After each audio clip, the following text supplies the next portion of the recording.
Mais que você vai acompanhar um daqueles casos que dá para chamar de novela da vida real. É o desaparecimento da empresária Edna Storari, de 56 anos. Ela sumiu do mapa há quase 3 meses. Gente, o marido da Edna, o Luiz Risato, os 2 enteados dela e mais o genro já estão presos. Por mais que neguem qualquer envolvimento com o sumiço, a polícia não tem dúvidas. Eles mataram e deram fim ao corpo da Edna, numa trama cercada por ódio, traições, ganância. E aqui está a trama, aqui estão os envolvidos nessa história e ainda tem mais gente. Os envolvidos no desaparecimento desta empresária. Aumenta o volume da sua TV. Você que está acompanhando pelo YouTube, no seu celular, preste atenção nessa história. É história de filme, é história de cinema, é exclusivo, é só aqui na tela do Balanço Geral.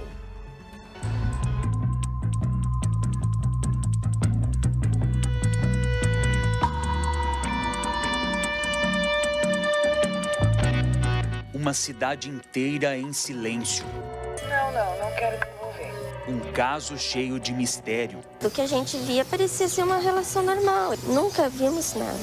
Um crime marcado pelo medo. E eu sei que eu vou enfrentar uma barra nesse ano muito difícil, porque ele é vingativo. Ele é muito vingativo. Marechal Cândido Rondon, região próxima à fronteira com o Paraguai. Por aqui, o desaparecimento da empresária Edna Storari assusta. Ela foi vista a última vez no dia 20/9. Desde então, nós não temos mais notícias dela. O esposo dela fala que ela saiu fazer uma viagem, porém já foi descoberto que isso não procede.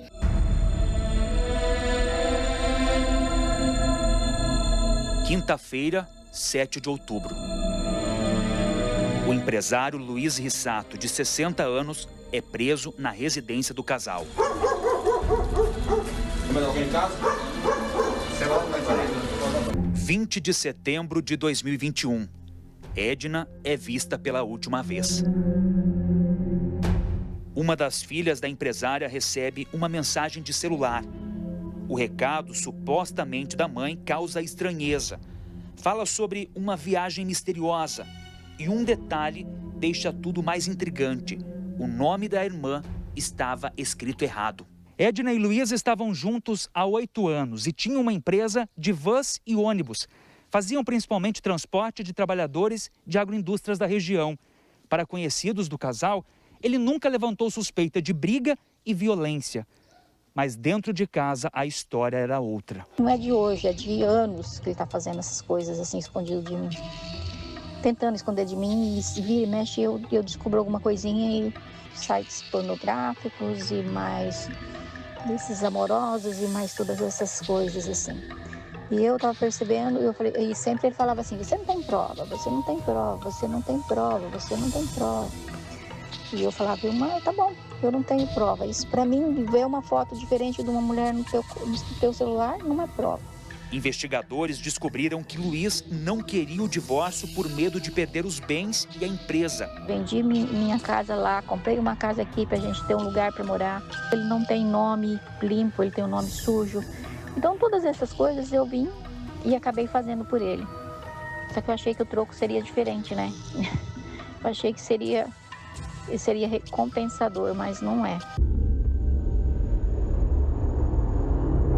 Nos dias seguintes ao desaparecimento da empresária rondonense, Luiz começou a corrida para eliminar provas. Todos os vizinhos foram visitados.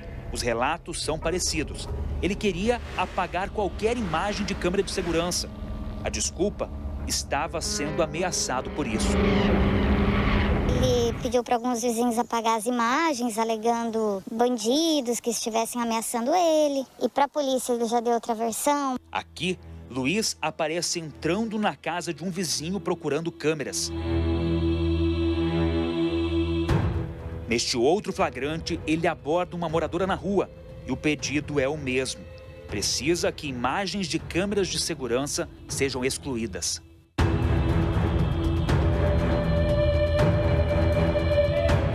defesa de Luiz não se pronuncia sobre o caso. Apenas declara que segue na tese que Edna está desaparecida e não morta. Em depoimento, o empresário diz que viu a esposa no dia 21 de setembro, às 3h15 da tarde. Nessa madrugada e nessa noite, vocês tiveram uma discussão? Não. Não? Não. Momento algum. Nenhuma? Nenhuma. Tá. Vocês dormiram juntos no mesmo quarto? Certeza. Tá. Certeza. Além de serem donos da empresa, Edna e Luiz também dirigiam os veículos. Questionado, Luiz conta que a partir do dia 21, o filho dele passou a ajudar no serviço e que eles se revezaram. Imagens de câmeras de vizinhos que não apagaram os registros após o pedido do empresário mostram que os horários indicados por Luiz não são verdadeiros. Edna nunca mais foi vista saindo de casa durante todo o período analisado pelos investigadores. Nos dias que ela deveria aparecer na imagem saindo de casa para a viagem misteriosa, conforme a versão do marido, apenas existe a movimentação de entrada e saída das vans da empresa, conduzidas por Luiz e o filho dele, enteado de Edna. Parentes, amigos e vizinhos estão em pânico. Por aqui, o silêncio por todo lado grita por resposta. Edna tinha 56 anos. Para a polícia, ela está morta. O que a gente aprende acompanhando esse tipo de caso é que você não tem só um crime de desaparecimento, não. Você tem desaparecimento e um crime de homicídio, ou seja, você tem 2 crimes nessa história. E é sobre esse assunto que eu converso aqui com o Wagner Kratz. Parabéns pela reportagem, viu, Wagner? Tá aqui ao vivo com a gente. Coloca ele aqui na tela do Balanço Geral. Parabéns pela reportagem, pela condução, a forma de contar essa história, trazendo os detalhes aqui pra gente. Agora, tira algumas dúvidas, por favor, ô Wagner. E as provas? Aonde está esse corpo? Por que a polícia diz com tanta ênfase de que essa vítima, infelizmente, acabou perdendo a vida, acabou sendo morta? Boa tarde, bem-vindo. Boa tarde, Daniel. Boa tarde a todos. São vários detalhes, vários fios soltos que ainda não foram ligados pela polícia aqui do estado do Paraná, viu, Daniel? A principal dúvida é: a defesa dos acusados continua insistindo na tese de que a Edna está desaparecida. Mas que desaparecimento é esse que já chega a quase 3 meses? Ninguém tem nenhuma informação. A polícia sustenta a versão e agora afirma de maneira categórica que a Edna não está desaparecida, e sim morta, e que nós estamos falando com toda certeza de um caso de feminicídio. A Edna e o Luiz, eles estavam juntos há 8 anos. Tem um detalhe que intriga também nessa história. A Edna tinha 2 filhas de um primeiro relacionamento. Elas moram em outras cidades e não Marechal Cândido Rondon, mas também cidades aqui do interior paranaense. Já o Luiz, que teve um outro relacionamento anterior também, tinha 2 filhos. Estes 2 filhos foram presos na quinta-feira da semana passada. E a polícia diz ter provas suficientes para incriminar e, inclusive, para a justiça condenar. O fato é, ele ficou preso 30 dias de maneira temporária, ele foi preso lá no começo de outubro. Depois a polícia conseguiu sustentar e a justiça autorizou a prisão por mais 1 mês.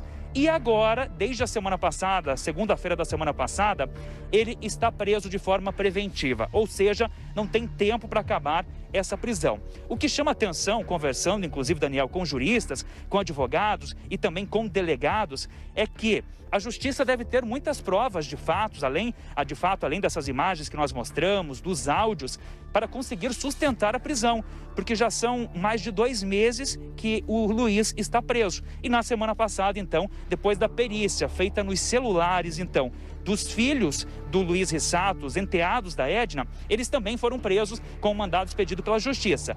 Ou seja, ainda há dúvidas, por exemplo, o que aconteceu com o corpo. A família da Edna está com dúvidas, com a expectativa ainda de que ela seja encontrada com vida. O Luiz e os filhos que estão presos sustentam a versão de que ela apenas saiu por livre e espontânea vontade. Já a polícia afirma: ela está morta. E alguns fatos vão deixando essa história mais curiosa, viu? Por quê, Daniel? Porque lembra muito um caso de grande repercussão nacional e internacional. que é o caso da modelo Elisa Samúdio. O corpo da Elisa Samúdio nunca de fato foi encontrado. Várias foram as versões, inclusive o autor, o mandante do crime, seria o goleiro Bruno, na época, goleiro então do Flamengo. Ele foi preso, ele foi julgado, o Macarrão, que seria também outro comparsa do crime, policiais civis foram arrolados nessa investigação. Muitos anos se passaram e até hoje o corpo da modelo Elisa Samúdio, ele não foi encontrado. E claro, nós preparamos uma outra parte da reportagem, Daniel, que mostra exatamente essa comparação desse caso da modelo Elisa Samúdio, do goleiro Bruno, do ex-goleiro do Flamengo, o goleiro Bruno, que foi condenado, inclusive, com esse caso aqui do Paraná. Vamos acompanhar.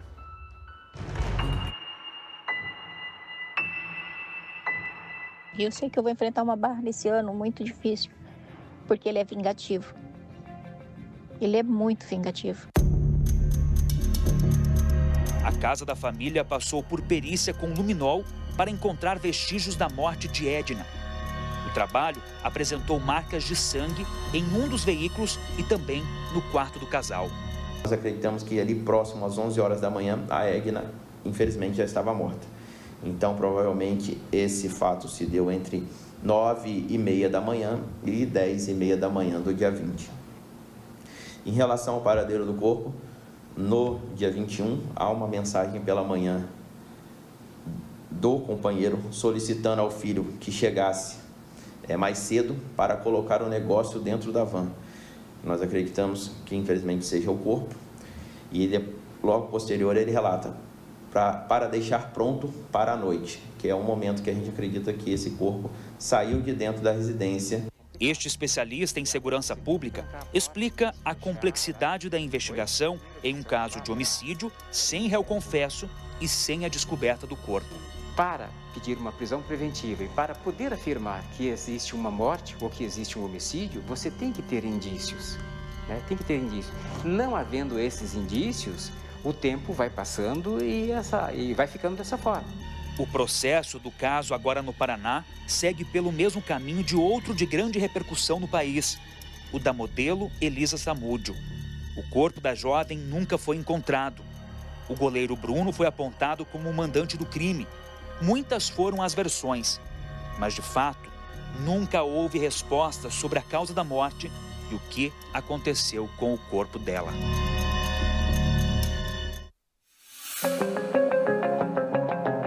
Para a polícia paranaense, sobre o desaparecimento da empresária, muitas são as provas que mostram a autoria do crime.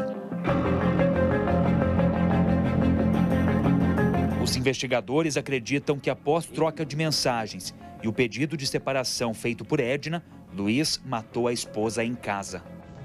Eu sei que eu vou enfrentar uma barra nesse ano muito difícil, porque ele é vingativo. Ele é muito vingativo. Existe alguma desconfiança sobre o que foi feito com esse corpo? Não há, sim. Há histórias, contudo, com elementos circunstanciais ou indícios, não há sobre o paradeiro desse corpo. No dia 3 deste mês, o filho, a filha e o genro de Luiz foram presos. Os 3 tiveram a prisão decretada pela Justiça após perícia feita pela Criminalística do Paraná em celulares da família Rissato. O filho é suspeito de ajudar a arquitetar o assassinato da madrasta e ocultar o corpo. Já a filha e o genro são suspeitos de participação no crime e de apagarem provas. Depois de julgados, os réus podem responder por feminicídio, ocultação de cadáver e fraude processual. Todos os envolvidos negam as acusações. Uma empresária desaparecida há quase 3 meses. Para as filhas, um mistério. Para os suspeitos, uma injustiça.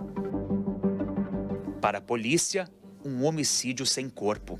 O Paraná se pergunta: onde está Edna?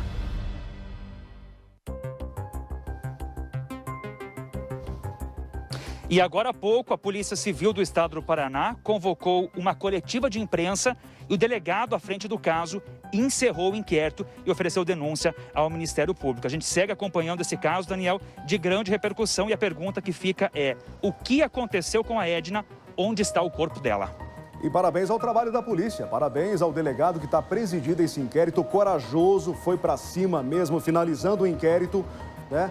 Inquirindo essas testemunhas, agora colocando para o Ministério Público denunciar esses envolvidos e bora agora esperar a resposta da Justiça. Obrigado, Wagner. Bom